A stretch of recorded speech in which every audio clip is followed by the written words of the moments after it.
Hello, Lisa. Hello. So today we have Lisa, who is actually my niece, but she's here because we're going to talk. We're just going to chat as we always chat, but we're going to talk about your gardening business, Nature's Way. Yeah.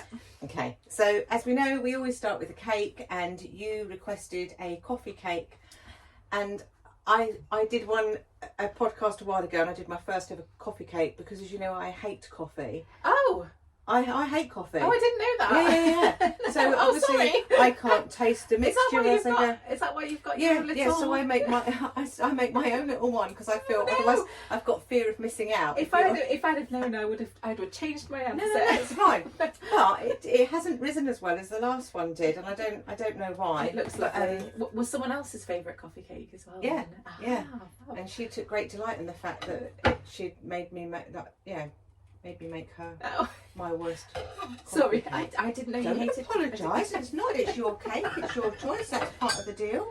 Thank you very much. So there you go. Oh, that's lovely. Thank you. So the idea is it might taste absolutely revolting. But you wouldn't know. But I wouldn't. But please don't be offended. I won't be offended if you say I can't possibly eat that. That's horrible. I think it'll be delicious.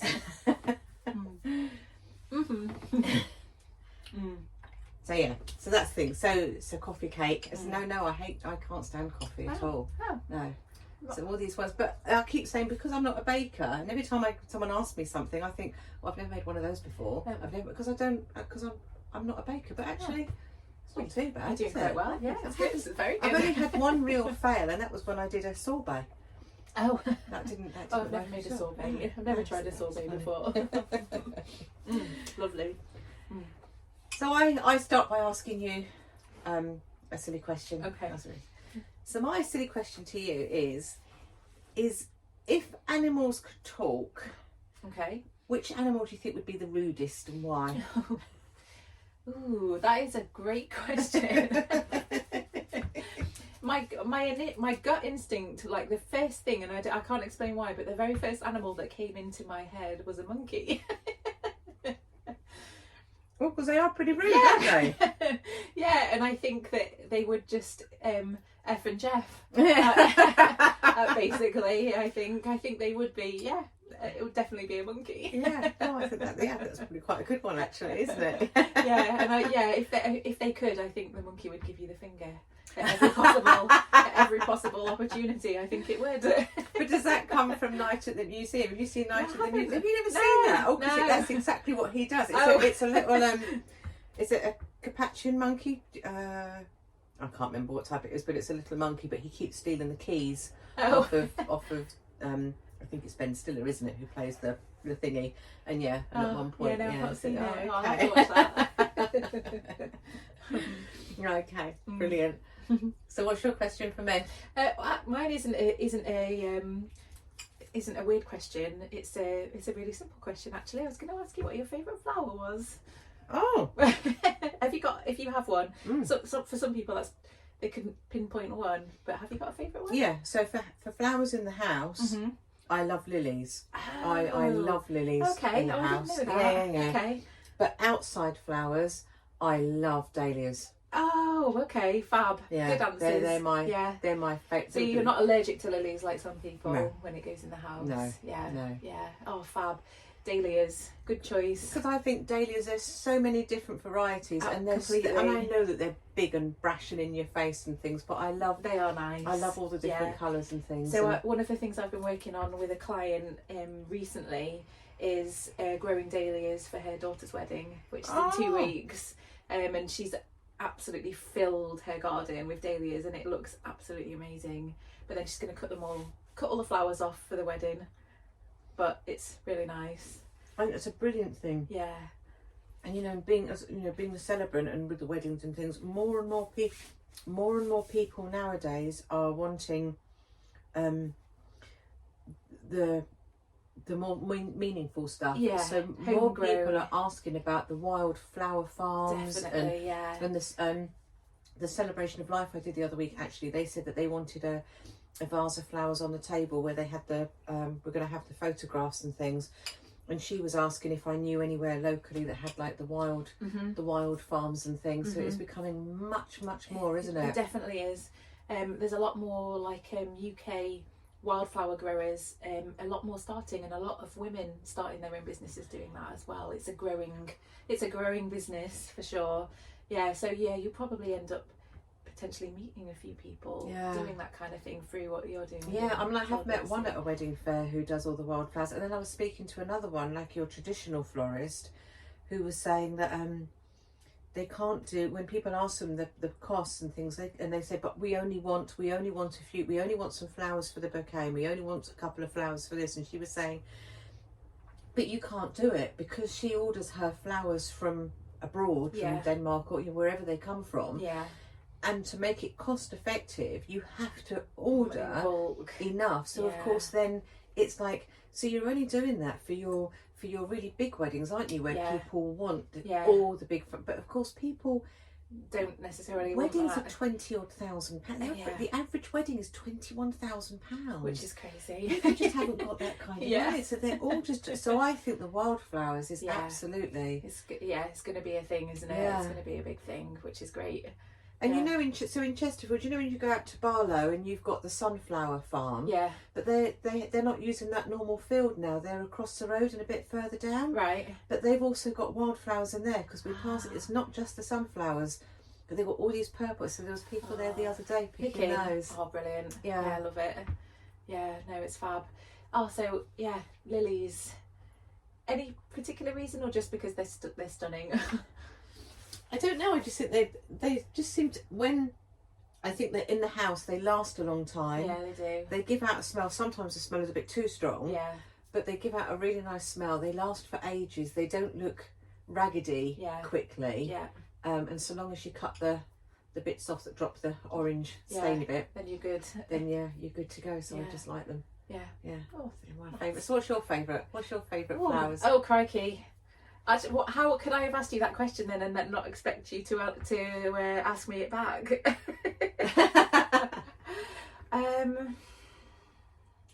I don't think I could say a specific flower. I think there's too many. That's a cop out, isn't it?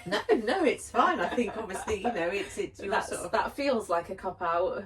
I mean, I love flowers, but I also love working with plants with a purpose that don't necessarily have a flower. So my favourite genre of plants is herbs. Right, okay. Where, for medicinal, culinary, just the amount of uses. That's what I enjoy. Like stuff that has a use. So with your herbs, because obviously I know that you've sort of grown them and done things before, are you still growing them and do you use them for medicinal purposes? Yeah, quite a lot. So what are your common medicinal things that you use? So I've got a dry skin balm that I make regularly with calendula. So that's one of my favourites. I mean, I use herbs in cooking all the time, whether fresh or dried, because I dry them as well. I use the dried petals, I use them in the bath, make different soaks and mixes and all sorts of things like that. So yeah, like the possibilities are endless. But my dry skin balm is a hit. My calendula balm. It's So it's obviously not just the calendula, they then put other stuff. Yeah, like infused in coconut oil, so it's essential all oils. natural. Oh, 100%. All natural sort of stuff that you use for it. Yeah, completely natural. Yeah, nothing artificial. Yeah. So this is all stuff that you've researched and things and sort of followed, or okay. Yeah. Okay. Yeah. I just think it's the possibilities are just completely endless. I mean, I love it. I mean, I think the passion that you've got for your for sort of all your. I mean, you've always had it, haven't you? For your growing and and all the rest of it. I think is fantastic. But your business, as it stands, but your business for your gardening is nature calls is just maintenance. Yeah. Yes. But I try and so because my partner's a minister, I tend to have a certain clientele which has just kind of happened naturally, which tends to be more elderly clientele. And it tends to be people who have loved their gardens, but coming into kind of third age, struggle with the upkeep, and they don't want, you know, massive projects. They don't want, you know, landscapers coming in and overhauls and things. They just want someone who can come in and tend for the garden that they've loved their whole lives, and that, you know, and it's sad sometimes when you see people, what they find it distressing that they can't continue looking after their garden, and they find it distressing that it's out of hand, and it upsets them when they look out of the window every day and see it. So for me to come in and even just do a few hours a week, a fortnight, or a few hours a month, and just to kind of, I'd say what I tend to do is I treat each of their gardens like it would, how I would care for it if it was my own garden. So I think, if this was my garden, what would I be doing? And then that's what I do. And it does, you know, it's not an overnight transformation. It's not like a, you know, ground force where you come in and then the next day they look out the window and it's completely transformed. But I think most people who have gardened in their lives obviously understand and realise that it takes time and patience, and it's not an instant thing. It's a slow process. And they know that by me coming in methodically, you know, and treating it as my own garden, they'll start to notice the differences, and then it'll start being a loved garden again that they can look out and still feel proud of. Yeah. And that's the most rewarding part, I think, for me, is being able to do that for people. That's really lovely. Yeah, and as really you say, nice. and I think it's the thing, isn't it? You know, people, obviously not us because we move a lot, so we don't stay anywhere long enough, but yeah, you know, people live in their houses, and they, as you say, they've tended their gardens, their children grown up, and and they've built the trees, and and as you say, and then if they watch it go into sort of rack and ruin, it's a part of getting older, that you're not always aware that can cause quite a lot of distress. And I've seen that, and it definitely does, you know, when it's been their pride and joy and a big source of their happiness throughout people's lives, and then, you know, they feel so frustrated that they can't manage and can't keep up and just need a bit of help. So that's what I do. Oh, that's brilliant. Yeah. So that's your, that's sort of your main bit, and you're obviously, as you say, because Millie's a minister, and you're about, and you move every few years, yes. so you're literally on your cusp of, literally in the next couple 2 of weeks, yes, of moving to your next spot. So you've got a whole new adventure, a whole new chapter opening up for you, haven't you? Yeah, absolutely. So you'll do your gardening, but you were saying just back in the house, you were saying about other things. So what would you like to do? How would you like to branch out? What would be your propagating plants, growing plants for free, which I just think is incredible and miraculous, that you can have a plant in your garden and you can split it, take a cutting, chuck it in a glass of water, and you can make 10 plants, and it's cost you absolutely nothing. And I think by propagating and growing plants to use, you know, in my business, you're just injecting more wildlife into the world and more plant life into the world, and it costs nothing. And you can just ensure that there's as many plants in the world as possible. So I'm definitely going to be investing in a greenhouse when we move, as big as we can fit in the garden, and I'm going to be propagating as part of the plan for moving forward. And that will include definitely herbs. I think I will be kind of sidelining herbs maybe as a speciality. I was going to say, so then if you do the herbs, do you think you're then going to start doing more with the herbs, like would you say with the holistic sort probably of... yeah. I mean, you can't not, when you start growing herbs and you start learning about them, you can't not, because there's just so much and so much variety and so much to learn as well, because I think we're a family that all likes learning. And yeah, there's just so much to go at. It's just never ending. I could just go on with it forever. So that's definitely herbs are going to play a feature. And you know, people who, you know, aren't going out and buying plants for themselves and their gardens are a bit empty, you know, for me to be able to propagate plants and then fill their gardens up for them, it's just going to be a joy, I think.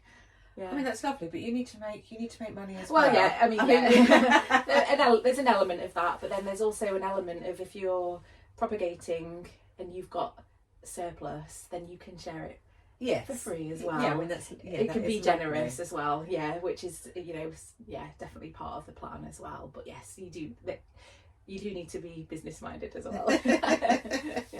Yeah, that's the problem when you sort of want to do nice things. Yeah. And you're in your it's just all so nice, but equally there is a business at the end of it, That's isn't it? it, And I think that is quite difficult when you're on that kind of. I think so. I think that is really challenging in business, because a lot of times, as I've said before, a lot of my clients are elderly, and a lot of times they want to come out and chat, and you're aware that you're charging people, they're paying you for your time, and the service that I'm providing is gardening, but a lot of the time they will spend a portion of that time chatting, and there is that element of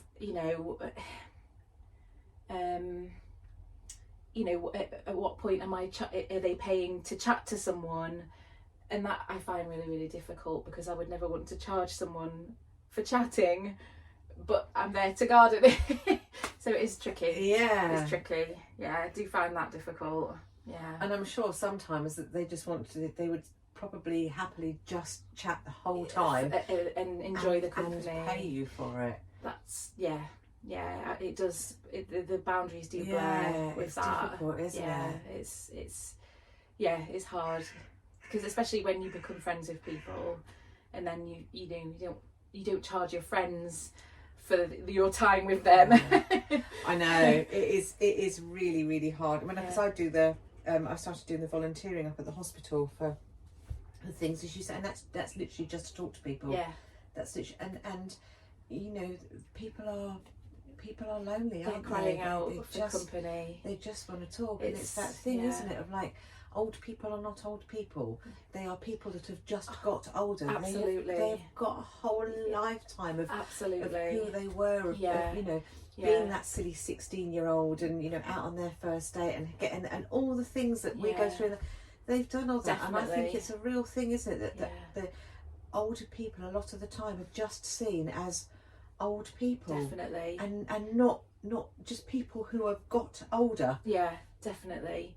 And it's really kind of interesting that as a gardener, I have seen a lot of loneliness, and that's not something on your radar when you're starting a gardening business. You don't think, that will be an element of what I'm doing, but it actually is. And I think it's getting bigger and bigger, isn't it? Because I think society is becoming more.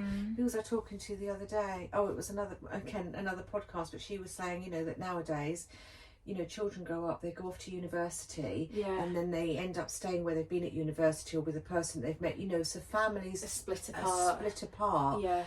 Are so disjointed nowadays, aren't they? And all over the country. And, and the UK is not a huge country, but it's still anywhere's big enough, isn't it, to make it not accessible for I'm just popping down the road to see mum, or I'm just popping, because it's not like that anymore. No. And it is such a shame, isn't it? It is such a shame. Yeah. And if people don't have particular hobbies or the church, or groups to sort of be into, then it is it's a bit hard. Yeah, definitely. Yeah, definitely. But going back to the herbs and things, I can imagine. I think a lot more people nowadays are looking at like the holistic healthcare and things, aren't they? And looking at the more natural. I think there's a lot more awareness about what's in things nowadays, and what's being used, and what we're putting on our bodies, and I think that's really important. One of my policies with Nature's Way is that I don't use chemicals, so that's just a flat. If people ask me to use weed killer, that's just going to be a no. And I'm advertising that as one of my selling points. Yes, good. And that appeals to people, and it wouldn't have in the past, because I think we've not known how dangerous chemicals can be and relied upon their use. But I do think that's changing, and the fact that I can use that as a plus point for my business tells me that things at times are changing in that regard. Definitely. And I think people do care, don't they? They do. And I think yes, you'll get the people that will have spent a fortune on their gardens, and then they want the weed killers, they want it all looking perfect and this, but you say then they're not your clientele. No, either. exactly. And that's absolutely fine, Yeah, isn't it? exactly. It's sort of, you know, different people want different things. Yeah, but exactly. I think we've absolutely got to work alongside nature now and not against it. I think it's utterly vital, and I think that people are realising, which is fantastic. Yeah, I mean, you must have come across kind of like the burials, like with the celebrancy, and that's kind of taking off now, isn't it? Like the eco. So the ones that's coming into England, so they've got it in Scotland at the moment, is the water.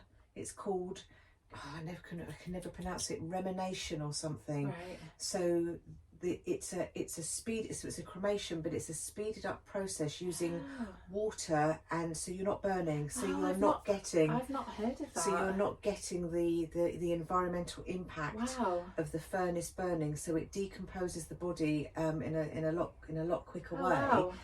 Through water, and then so that's amazing. So it's used in other European countries and Canada and different places. So they've used it in Scotland, and it is just coming down into England. And I think Yorkshire, one of the crematoriums in Yorkshire is one of the first ones that's going to be using it. Oh, that'll be so interesting if you start working with that in the future. Amazing. Yeah. Oh, that sounds because good. as you say, it's got to change all the way, hasn't it? Absolutely. And more people now are having you know, coffins that are sustainably sourced and things like that. You know, I did one the other week, and it was, you know, a wicker coffin and things, and I just think it's nice that even in the end of life you can still make those decisions. Absolutely. And make an impact.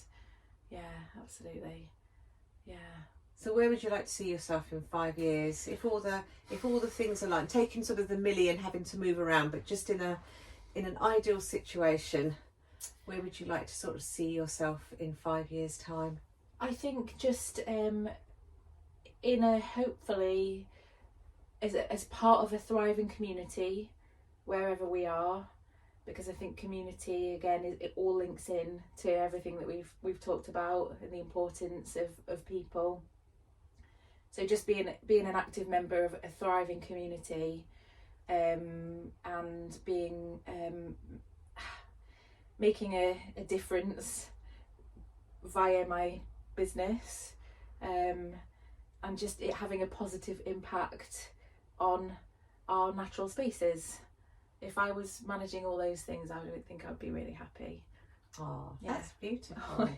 It's pretty. I mean, I love, because you're so inspirational with your sort of passion about all things, you know, sort of natural and healthy and things. It's really, really good. Oh. So have you ever watched The Blue Zone? Did you ever watch? So I think it's it might be an Amazon program. It's called. Have you heard about The Blue Zones? Yes, the longest lived. Yeah. So there was a program about it where they went to sort of like Japan and parts of Greece and things. And I mean, it was brilliant to watch. But as you say, that's all about it's because of the community, isn't it? And the way that they live, and the very sort of naturalistic way that they live, but also because they've got that community, not just family, as you say, but it's a whole community thing, isn't it? Definitely, yeah. Again, I think I've learned the importance of that through my wife Millie being a minister in the church, because just learning about church community and how vital that is for people of all ages has been such an eye-opener for me. It's been completely fascinating and brilliant. So any type of community, I think, is just so enhancing. It's brilliant. There you go. I'm going to take that as the bit to end. I always sort of try and end it on a positive, and I think that's the thing that community is enhancing, and we should all work together to just try and think a little bit about those that are around us. Definitely. Just be a little bit mindful of those people that are around us. Yeah. And I'm going to say, is my coffee cake not so good this time because you haven't? No, it's lovely. It's just I've been too interested in chatting. I'm going to gobble it up as soon as we've finished. Well, thank you very much. That was really good. I really enjoyed that. Thank you.